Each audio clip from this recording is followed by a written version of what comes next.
Alright, example 3. We're going to go through all the same steps. Now, I already have this written down from number 2, so I'm just going to start out with my A, B, and C. A here is 2, B is positive 3, C is negative 2, and I'm going to plug them into my formula. So, X is equal to our negative of B, which is 3, plus or minus the square root, B squared, so 3 squared, minus 4 times A, which is 2, and then times C, which is negative 2. And then all that is over 2 times A, which is 2. Now let's just start to simplify. So we've got negative 1 times 3, which is negative 3, plus or minus square root, and start solving things in the square root. 3 squared is 9, minus negative 4 times 2 is negative 8, and that times negative 2 is positive 25. Correction. Negative 8 times 2 is 16. Sorry about that. And we've got 2 times 2 on the bottom, which is 4. Sorry, I got a little ahead of myself on the calculation. So this is still negative 3, plus or minus 9 plus 16 is square root of 25 over 4. Now, ask yourself, is this a perfect square? Yes, 5 times 5 is 25. So, it comes out to negative 3 plus or minus 5 divided by 4. Now, come over here and set up our two fractions. We've got x equals negative 3. Let's do the plus first. Plus 5 over 4. And x equals negative 3 minus 5 over 4. All we're doing is separating out that plus and minus. So, negative 3 plus 5 is positive 2. 2 over 4 simplifies to 1/2. Negative 3 minus 5 is negative 8. Negative 8 over 4 gives us negative 2.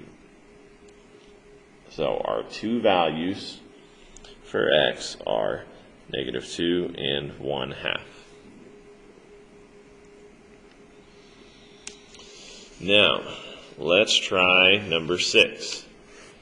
Same thing, we're going to use the formula. So A equals 6, B equals negative 3, C equals 7.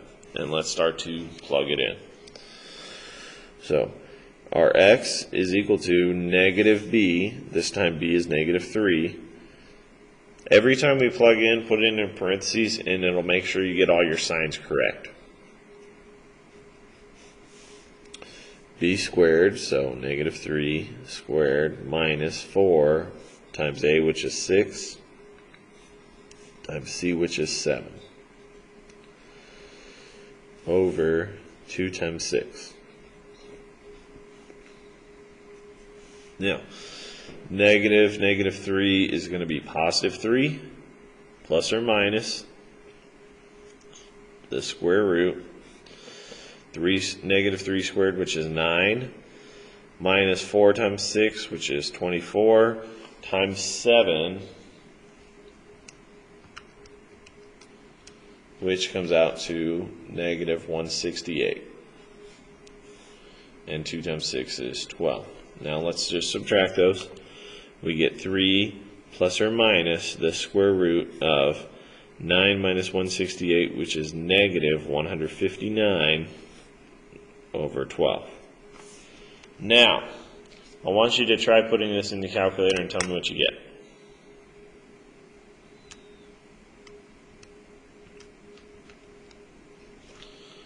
So, we're going to type it in, negative 159 square root. It says, error, non-real answer. So, let's change this to a positive, and let's see if that comes out to. And that comes out to a number, but negative 159 does not.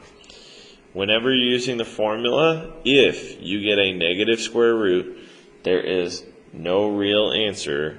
So right here, this is going to be no solution. If you factored it out, these are the ones that would come out prime and no solution. And then the math symbol for no solution is the 0 with a slash through. That is it for the notes. In one moment, I'm going to show you your assignment and tell you how to do it. Alright, here's the assignment. It says homework 7.3. It says solve each equation using quadratic formula. Round your answers to the nearest tenth. The answers problem 1 through 7 are scrambled on the left margin.